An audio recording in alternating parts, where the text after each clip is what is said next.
Hi, this is Maury Moreland Morrison, here to tell you Geico has more than just great savings. Much more. Yes, while Geico could help you rack up more moolah faster than you can say metamorphosis, they've also been the fastest growing auto insurer for more than 10 years. That's more like it. Furthermore, Geico has fast and friendly claim service. That might seem like an oxymoron, but it's not. All the more reason to say no other auto insurer has more than Geico. Geico. Expect great savings and a whole lot more. My name is Sergeant Blog Gonzalo. Talk Radio. I keep on forgetting that.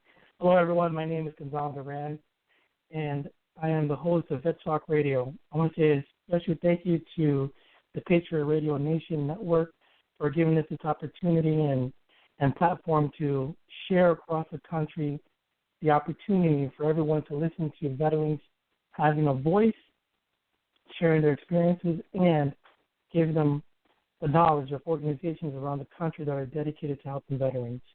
Now, we're going to start off with the top of the hour break, and then we'll be right back with Dane from the Memorial Truck.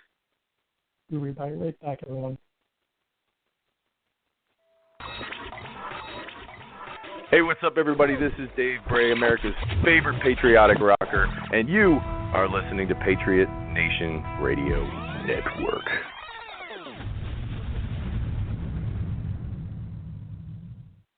Let me get a unit to FDR 112. Shots fired.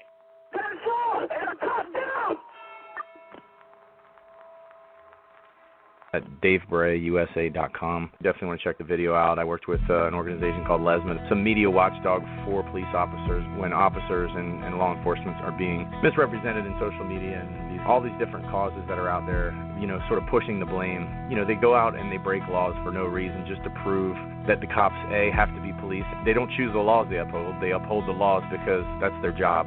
Whether they're passive laws or aggressive laws, they go out and break them for the reason of to get a police response, which is just wasting taxpayer dollars, and I wish people would see that. These cops are putting themselves in harm's way on a daily basis. When your dad's a police officer and he goes to work, he straps on a gun and a badge. But these people are going into harm's way, and it's an honorable job. It's one of the hardest jobs, and it takes a special person. And I think in this day and age, we should be rallying behind them. But this song, Last Call, is about a fallen officer sort of giving his last sort of will and testament over the radio after he's been in a gunfight and he's hit and he's pinned down and he's not going to make it. He just sort of gives his words.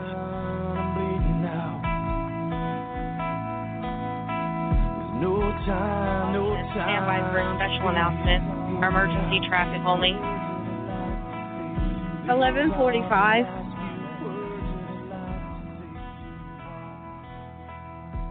Prince William calling. 11:45. This is the final call for 11:45. Officer Ashley Gwendon, end of watch, February 27th, 2016. May you rest in peace.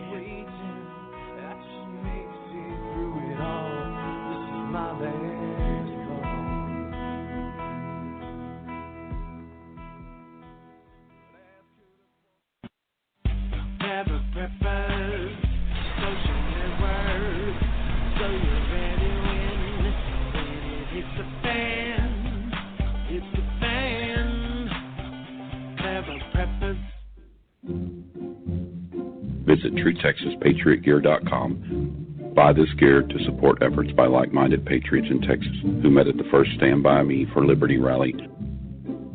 The group is lending their time and efforts to help political prisoners to let them know they are not being forgotten. Visit TrueTexasPatriotGear.com and buy some gear and show your patriotic support for those who are standing for liberty.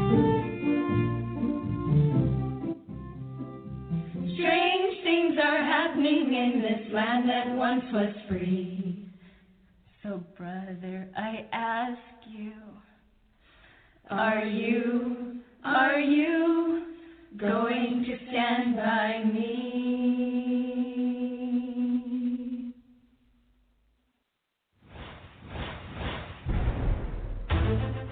You are listening to Patriot Nation Radio Live, 347-637-3942.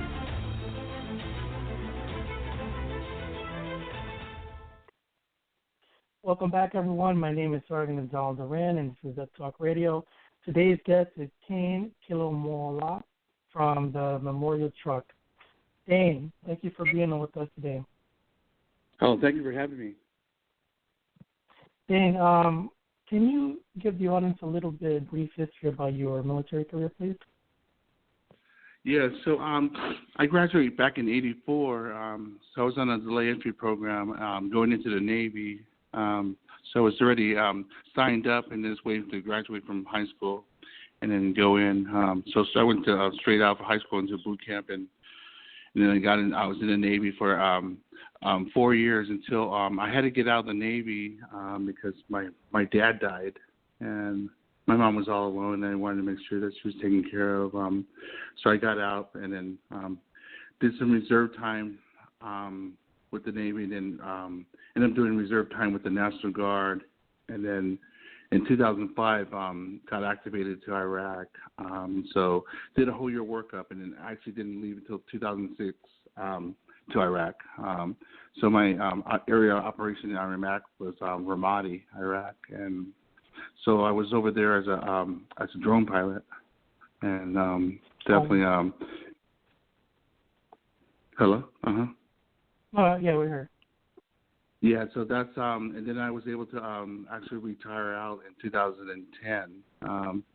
So that ended.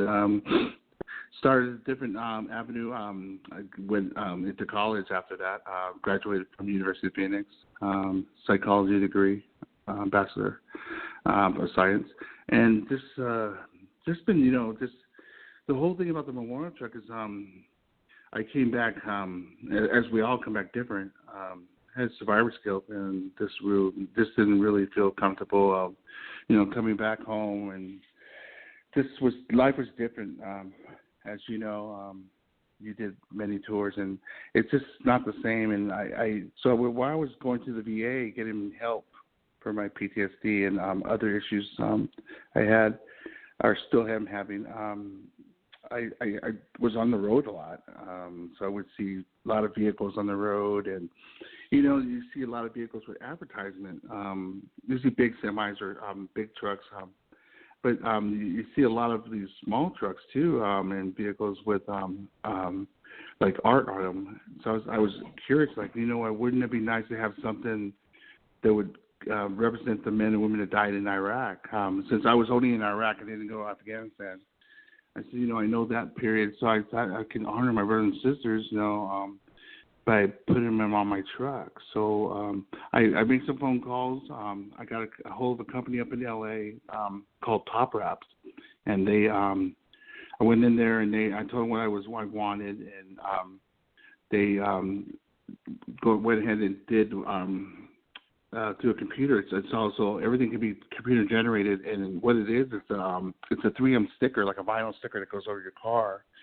And they wrapped up everything they could, bumper to the windows to the rearview mirrors, the side view mirrors, and just everything they could cover to get as much pictures as we could. It was 4,422 men and women. Their pictures that died in Iraq and Afghanistan.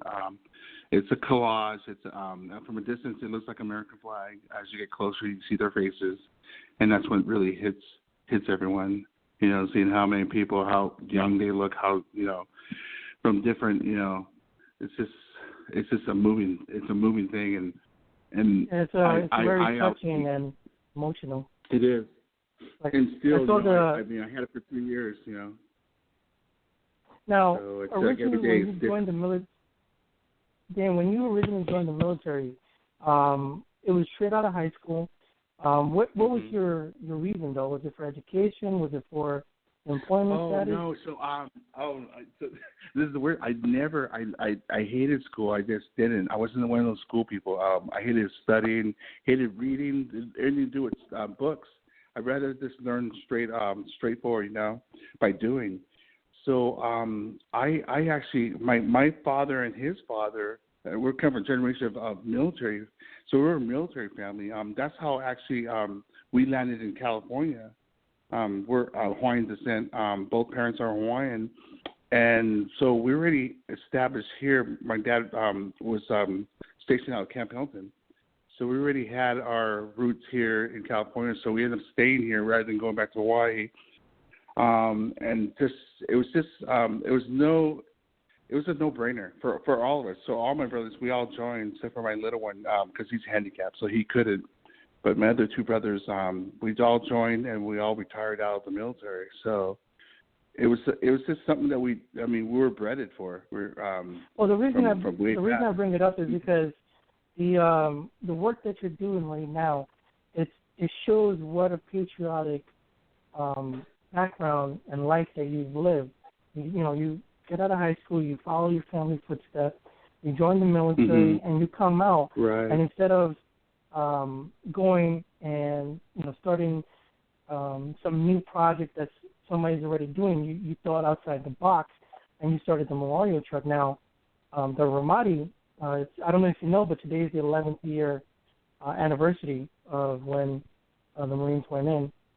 So you went during that time. Right.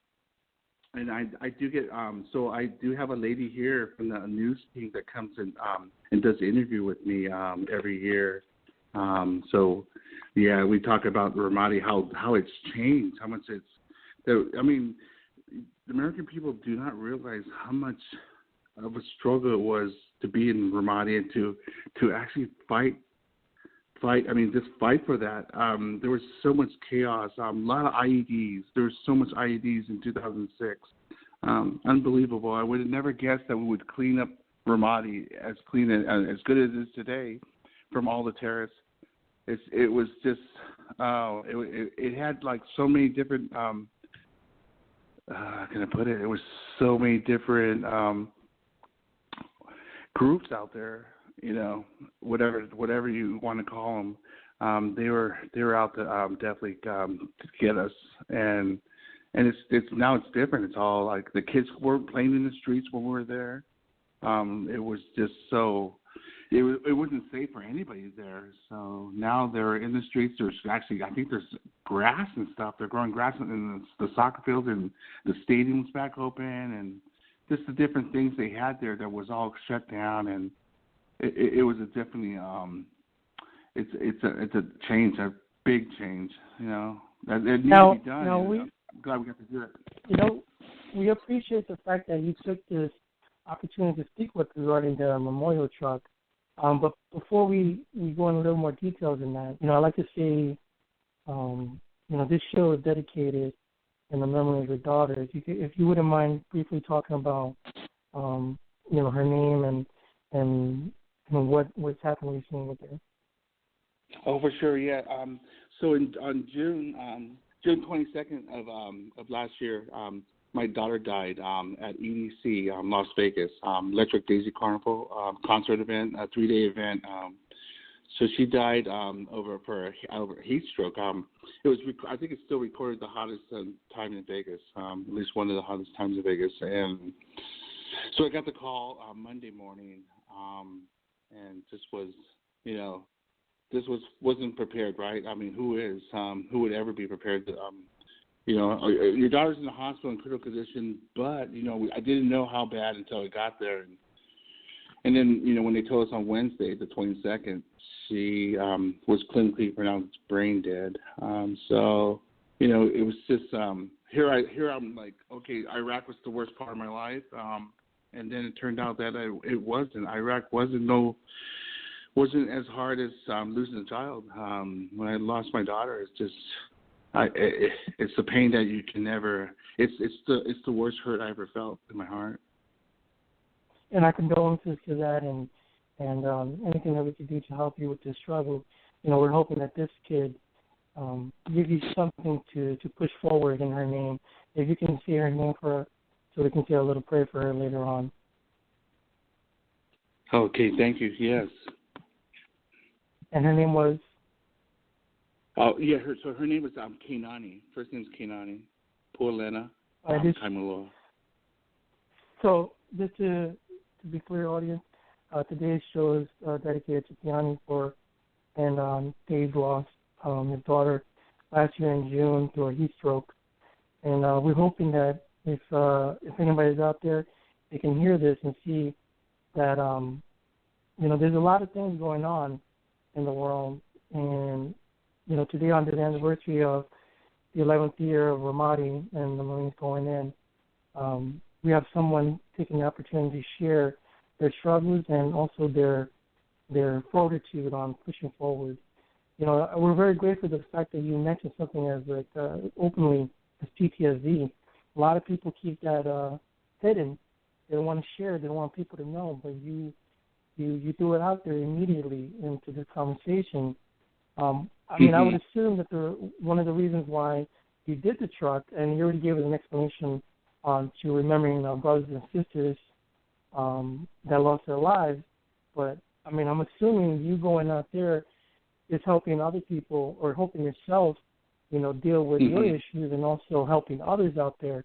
Because when somebody sees that, I can only imagine the stories that you might have of people telling you how they. Oh, I have a lot of stories. There's a lot of stories. This one time I was driving and the lady came beside me and I was looking and I looked over and saw her crying and I said, "Are you okay, ma'am?" She said, "That's my son on the side of your truck."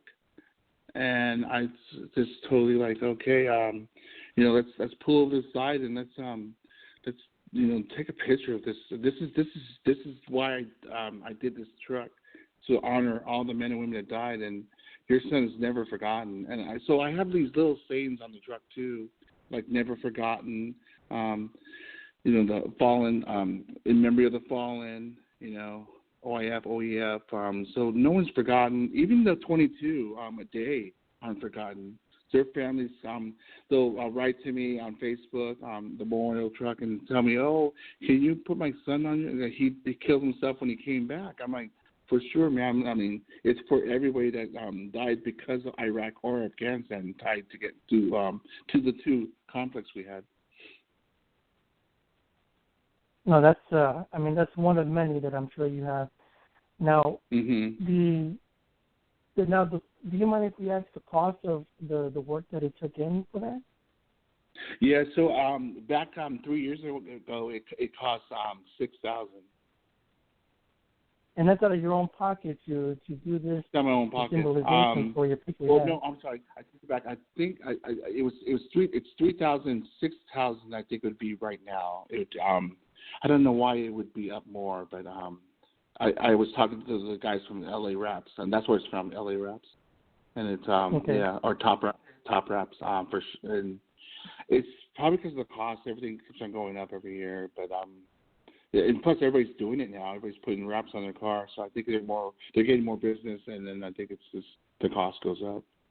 Yeah, I don't know if you remember, but the Devil Dog Mobile and it's on the East Coast, and the memorial truck is on the West Coast, and I do my best to try to push the name out there as much as we can.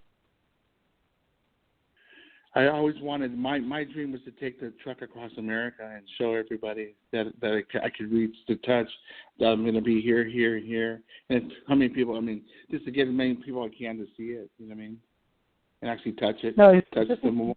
For the audience that may not know the memorial truck, would you give us the website? Do you have a website, or is it primarily on Facebook? It is. It's on Facebook. It's called the Memorial Truck. That's the only place I have it is on Facebook, because it seems to be the most moving media out there. So for the masses, it's out there. So I put it on there. Put it on Facebook. So if the audience out there can't reach the memorial truck, you can also reach out to Dane, and his last name is spelled Kaimula, and I'm sure he'll push you onto the other site. For right now, do you know how many individuals you have on your Facebook group? On the truck, I have 4,422, but we're up to almost 8,000 on KIA out of Iraq and Afghanistan. So pretty much everything's pretty much Afghanistan, because we're pretty much out of Iraq. Yeah. And you kept it up to date to that, right? Yes. So now, I posted. Have you made this into a 501c3 or a nonprofit at all? I haven't done anything with it. I just I didn't know how to go about doing it, for one thing. Didn't know if I didn't want it to be one of those, how you feel like, you got to donate to this and this. I didn't know exactly, what would be our mission statement, how to actually get something for the memorial truck started, and it be in good taste to where people won't be looking at it like, oh, we have to donate. You know what I mean? I didn't want to do that. No, so I got you. That's why I pay for everything. Out of my own, and I'm fine with that. So I'm actually going to put 2 TV screens in the back to cover everybody, so I can run it through the TV, their pictures through the flat screens. Well, I want to put this out there while I have the opportunity. If you want, I'll be happy to send you on how to start the nonprofit paperwork, and then also for the viewers or for yourself, if anybody would like to donate to the organization, the memorial truck, and help out Dane, then I'll be happy to throw out there that Devil Dog USA, which I'm the Chief Executive Officer of, would be happy to accept the donation. And if you specify for the memorial truck, we'll be happy to make sure that Dane gets it to help him and alleviate some of the cost that comes up for him, showing the memory of our brothers and sisters from YAF, OEF, and Afghanistan in such patriotic movement that you're doing. Yeah, it would be nice of us, me and you, to meet up, because you're the East Coast on the West Coast, and actually drive the truck across. Well, I wouldn't drive it. I'd definitely trailer it across because it would get damaged on the road, all the debris and stuff, the weather. But definitely trailer it across America and just show it off, and then we meet up on the East Coast. That'd be something I dream about. I would definitely wish that it could happen. That sounds like something that a mission plan for the next year, something that we could start up in the shop in. That'd be great. Well, besides the memorial truck, what other activities do you do to keep you so busy and help push the cause? So I as you know, I lost my daughter in June, so from all the holidays were spent without her. I was able to go to Israel with this group called Heroes to Heroes. Great group. My friend told me about it. I got a hold of them, and it was so quick. They picked me up, and I was able to go with them, and it was all paid for. So it's like a whole week of touring Israel, from north to south, east to the west. We did the whole tour. A beautiful tour. The tour guide was one of the best tour guides I've ever seen. So in depth, so passionate. Gave us the whole stories, and we got to see where the Dead Sea Scrolls were. And we went to a bunch of places. We got baptized in the Jordan River. We went to the Dead Sea, Jerusalem, Bethlehem, Nazareth. Just hit the West Bank to the. It was the place where I'm on top of a hill there, and it's overlooking the Jordan. So it was just a great tour. I recommend for all vets, and it's open to all vets. It's Heroes to Heroes. Send them application, fill it out, and you will enjoy it. I mean, this is one of the best tours I've ever done. All right, thank you, Dane. Now we'll make sure to put that on the link for this episode. Now, besides what we talked about so far, I want to make sure that people understand that what you're doing is trying to push the movement so that the veterans from the YEF, OEF, and Afghanistan are remembered for giving their ultimate sacrifice in service of our country. If somebody would like to reach you and see, and maybe even send you a story, how would they reach you? Oh, yeah, so you can go on Memorial Truck on Facebook, or type in my name, Dane Kaimuloa. I'll spell it out. So it's D-A-N-E, and the last name is K-A-I-M-U-L-O-A. And so just type either the Memorial Truck or my name, and then I will get back with you. All right, Dan, thank you for being on today. We appreciate it very much. And just want to say thank you for being just a patriot for our nation. And thank you for your service, too, Gonzalo. I know you did a lot for the Marine Corps, and we appreciate it. Thank you, buddy. I appreciate it.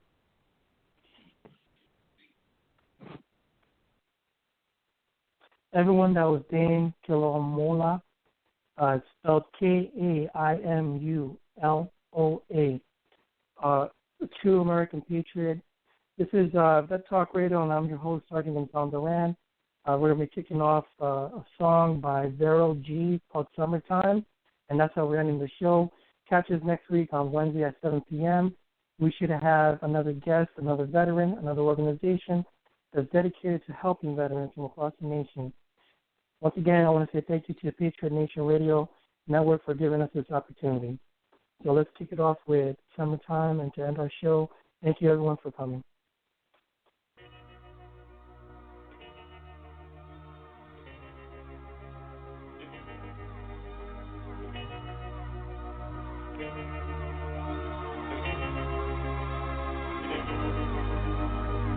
I got that summertime sadness, makes me blue.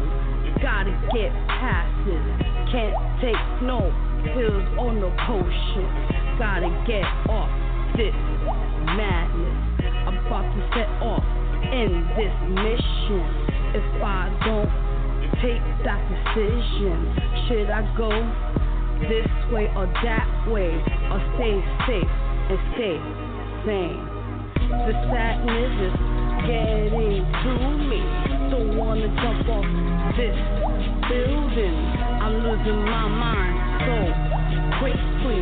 Just 2 seconds off this swiftly. I see it all in front of me. No one cares if I get rid of me. Better do you a favor and say my last prayer.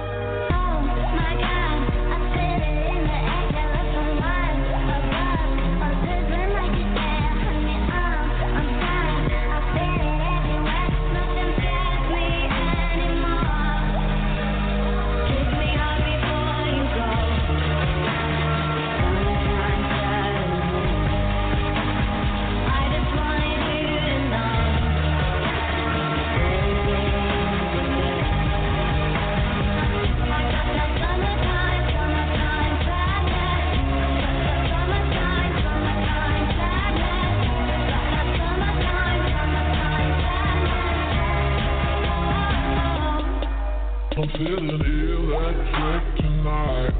Cruising down the coast, going about 99. Got my bad baby by my heavenly side. I know if I go, I'll die happy tonight.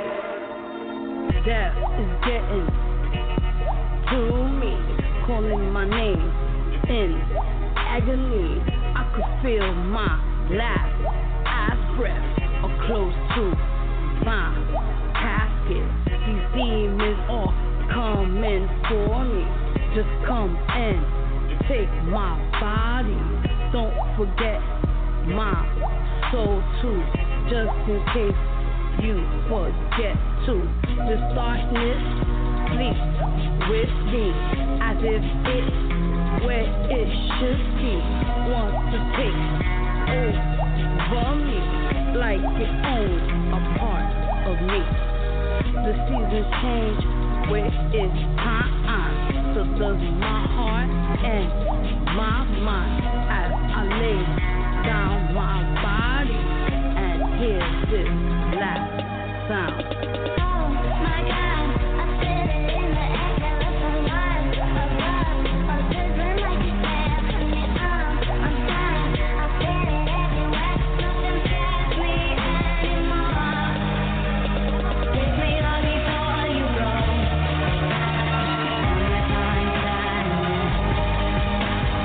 I just wanted you to know.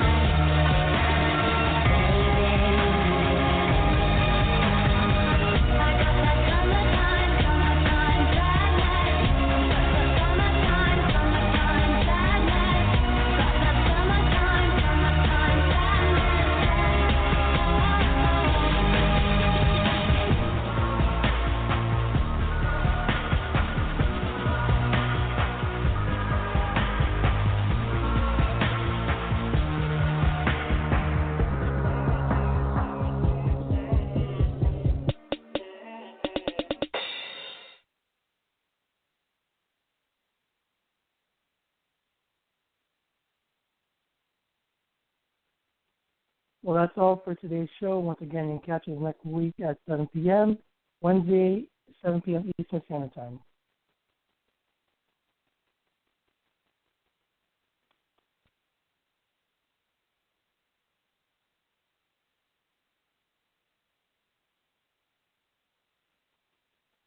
Progressive presents Mindfulness with Flo. Before you lies a beautiful meadow.